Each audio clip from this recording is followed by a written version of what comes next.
that banana peel. Oh, almost fell. Yeah? Guys, look at the sunset. Looks pretty, huh? Yeah. Dad, can we go see the water? No, let's stay over here.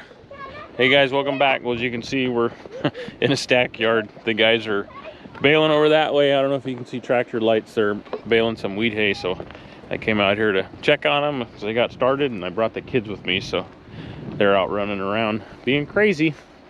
They saw haystacks and wanted to climb them, so let them fool around for a little while. Wow! Well, careful, buddy. Oh, that's really nice. That's really nice. So yeah, this is some of the grass the guys have baled up the last couple days.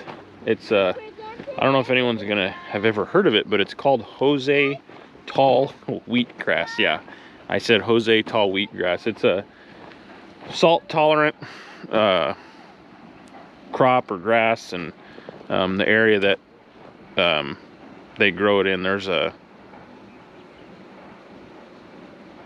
sorry, I'm getting distracted. There's a baler that sounds kind of funny. Oh, you know what it is? It's the scale in the back bouncing. God, man, when I'm out in the hayfield, my ears are like just listening for something to go wrong. I think all of us are guilty of that, especially in farming. We're kind of waiting for the next thing to go wrong. But it's, so the back 4 feet of the scale, or chute, is the scale, and it's kind of on a hinge, and I bet he was going through a bumpy spot and it was bouncing. Whew! I thought it was a stuffer or something. But anyway, back to this stuff. Yeah, it's Jose tall wheatgrass. It makes a pretty nice feed. It's, you know, fed to cows mostly, from what I understand. But yeah, it's a real salt tolerant grass, and it does pretty good out here. But yeah, it looks nice. The guys been doing a good job. Stacks look good. It's got decent color. I mean, it's probably kind of hard to see. It's 8 o'clock at night, but yeah, we're just out here with the kids. This is kind of what it's all about, just enjoying the moment. Now they're throwing rocks in the ditch.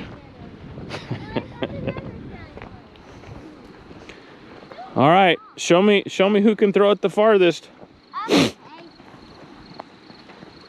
Whoa. Oh, I think Tara might have won. Yeah. You guys want to go swimming? No.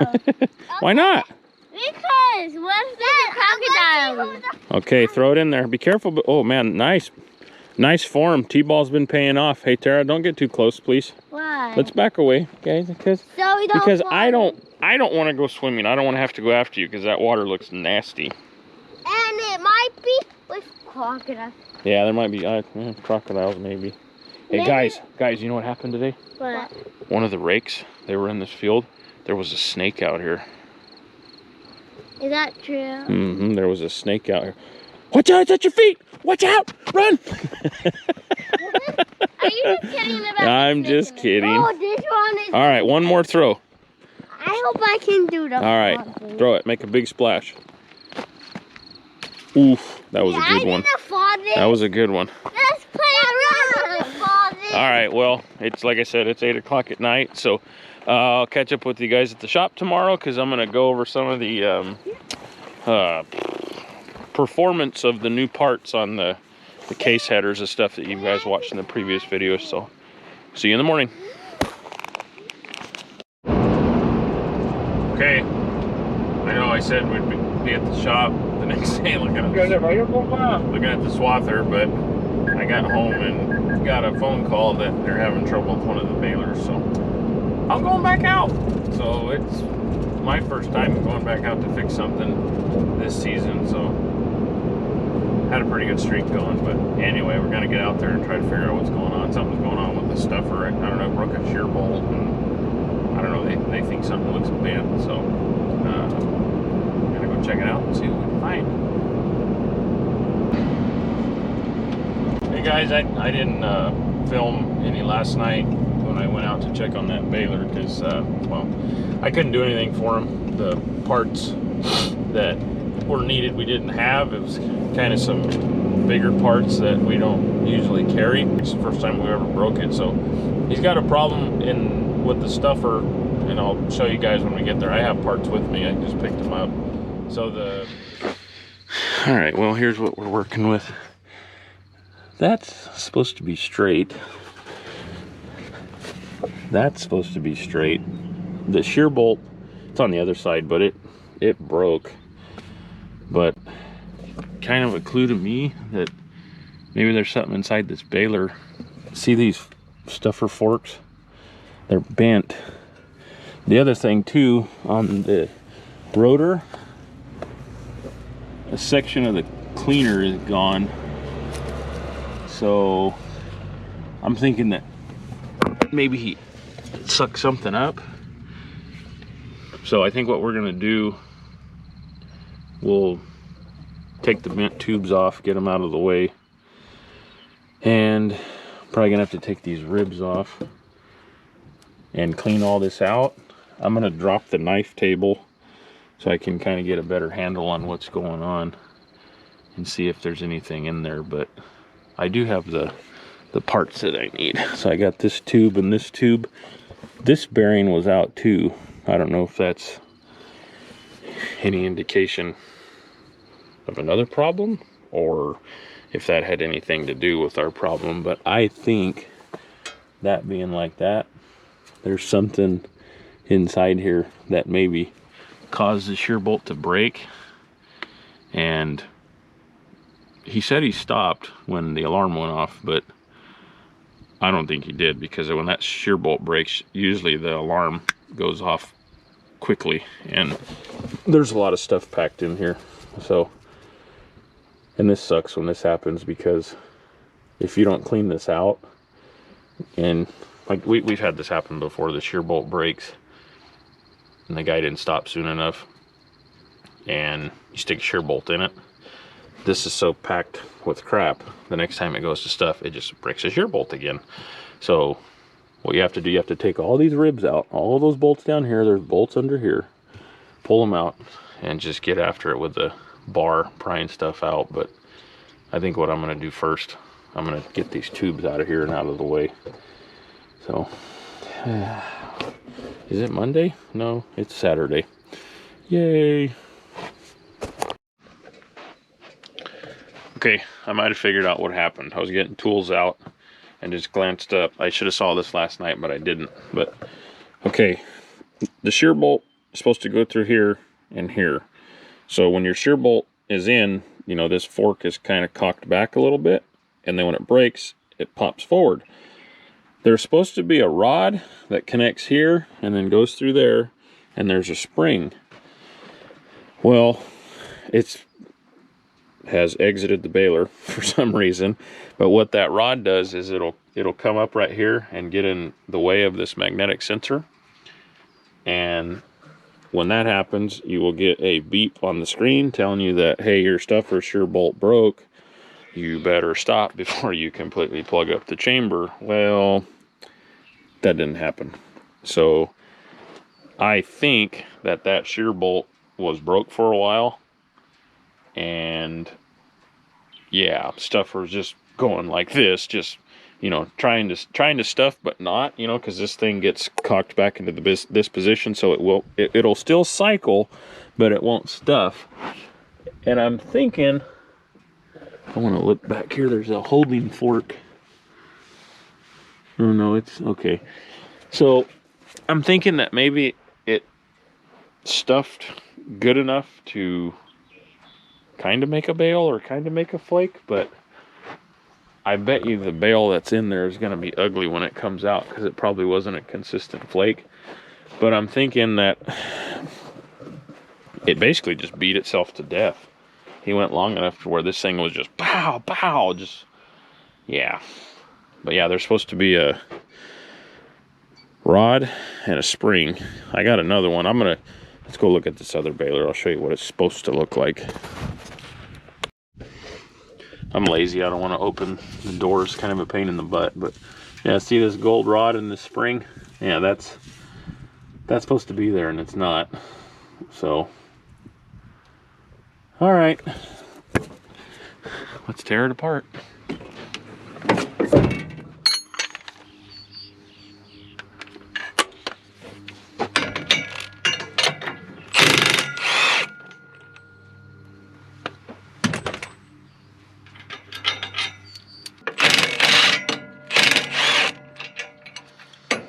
Yeah, I know. Chrome socket on an impact gun. Well, you know what? Everybody does it. They just don't admit it. I always use an impact socket. No, you don't. This thing being bent, this might get a little interesting. Or it might just fall out.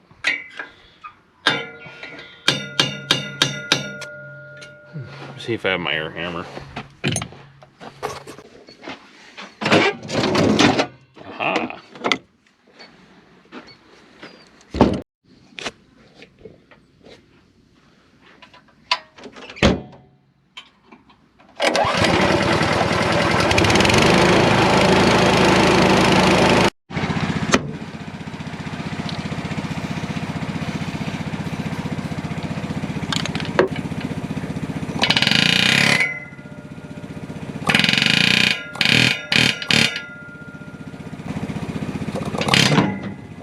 There it is.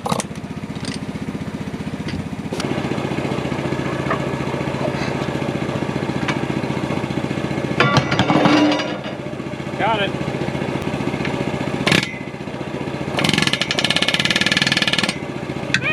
Got it.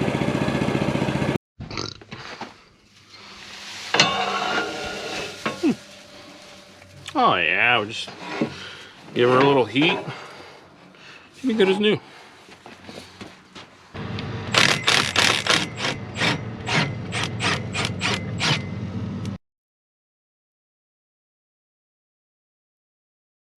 I don't know, I looked in there. Nothing looks out of the ordinary. So, I gotta change this bearing, I know that. I think I'm just gonna put it back together. And, I don't know, I don't think this is really, yeah, we're gonna have to clean this out. I might do that first. That would probably be easier with all that stuff out of the way. It's always a fun job cleaning out this stuff for chamber.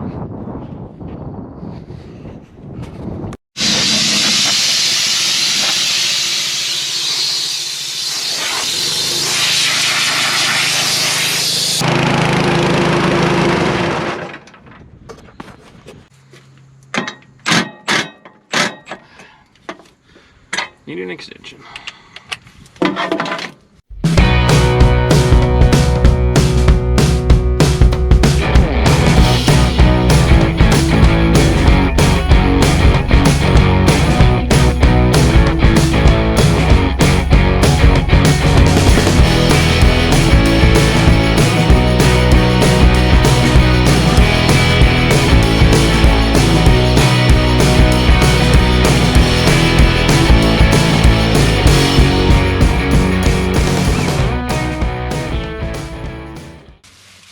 Well, you guys get the idea. You don't have to watch all this. I turned the camera off for a little while, but I got it all in there. Oh, it's kind of a bear, but I got to stick the shear bolt in the spring, and that's it.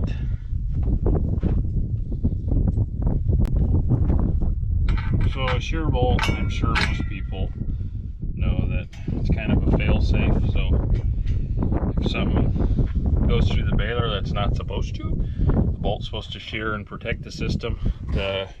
These balers have a shear bolt on the stuffer. They have a knotter shear bolt, and then they have a shear bolt on the flywheel, which is, where is it? Oh, it's right here, right there. So there's 3 of them. Yeah, it's just a fail-safe, you know, to kind of protect the baler from more damage.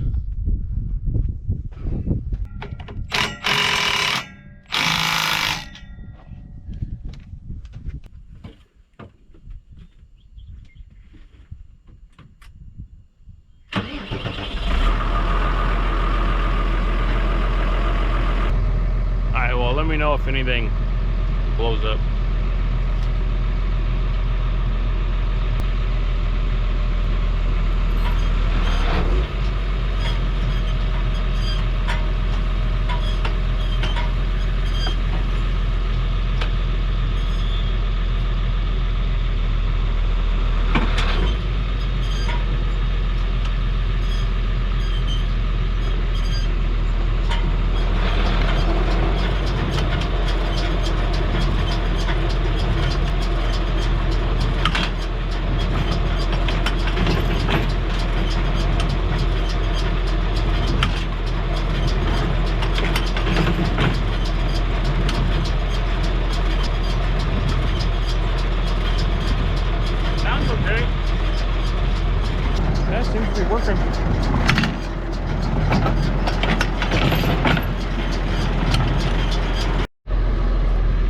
Yeah, everything looks good.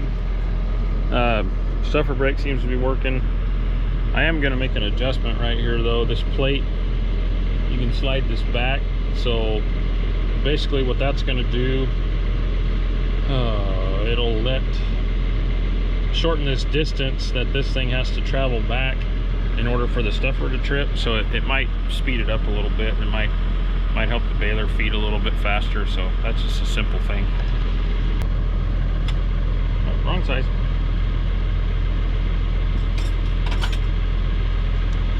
I got the wrong one. Got the right one now. I got my metric crescent wrench. Can't use a standard one, gotta use a metric bolt.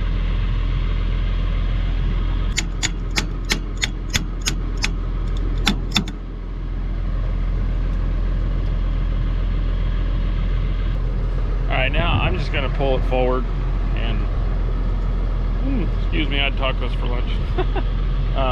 Pull it forward, get the baler away from all the trash that fell out of it, and try to find my 19mm, and then I still got to put the cutter bed back up.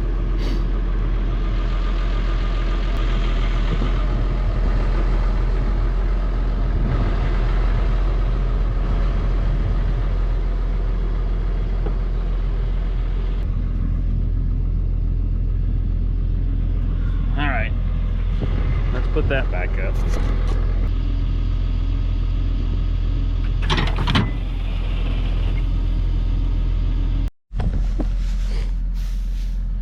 I've been looking for a few minutes. I can't find it.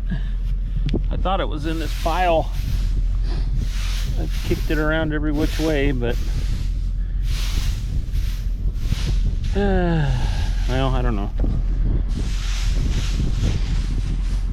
Might be a goner. Maybe it's in the bed of my truck and I don't even know it. So, all right, time to clean up.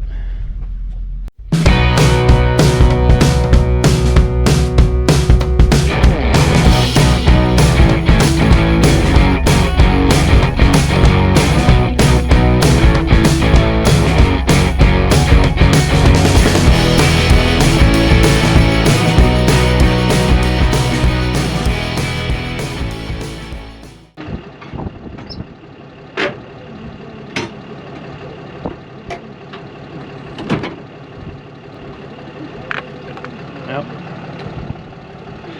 Good luck tonight. Go get them.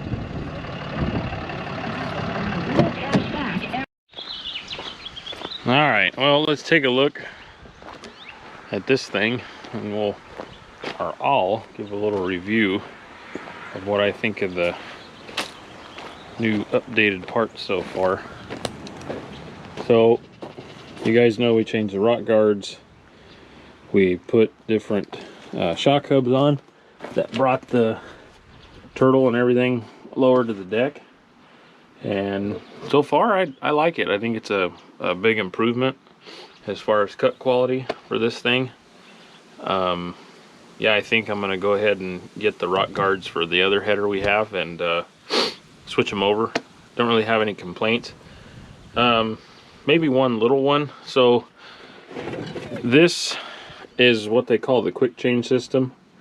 So you have a tool that you jam in here and you press down and you pull the blade out, and you can change it or flip it, whatever you got to do. I think my phone's ringing, hold on. Happens every time. All right, that's done. But anyway, only complaint is the quick change tool when you put it in here. It must be because these turtles are lower. I think there's less room in here for that tool to work properly, so you really gotta jam on it. It still works, but it's a little bit tougher. But I'm almost kind of thinking about maybe going away from this.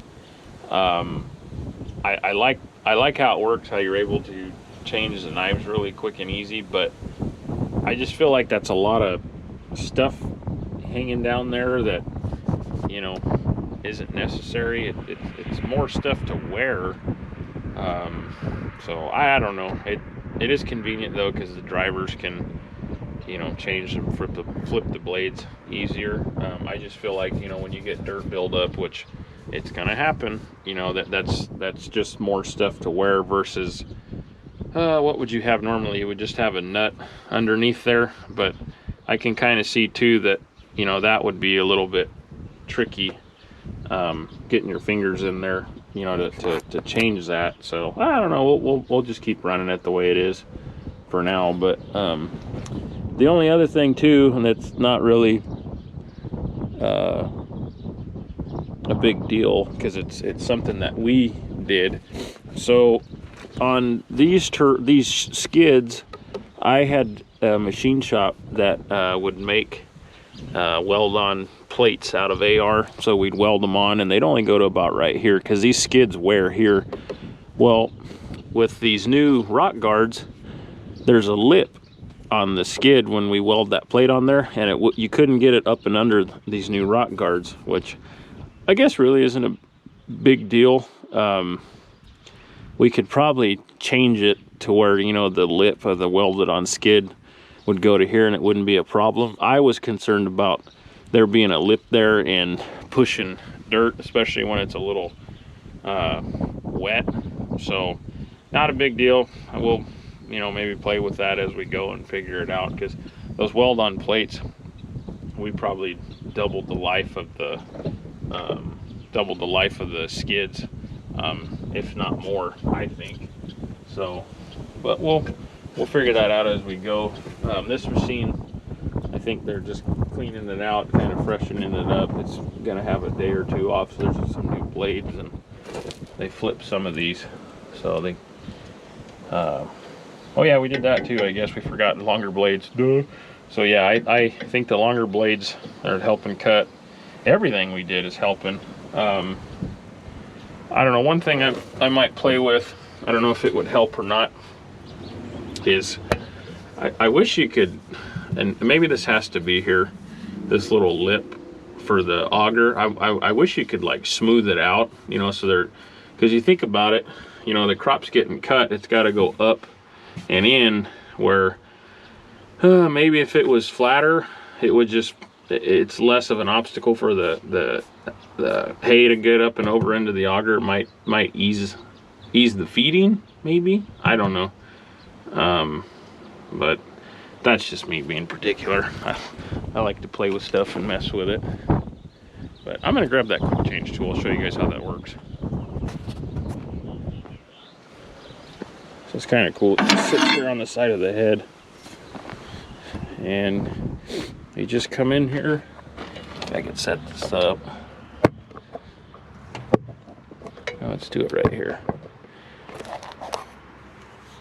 So you just come in here like this, press down, but see, with,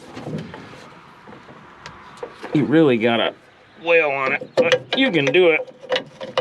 See, so you pull it out and you can flip it, or you can change it.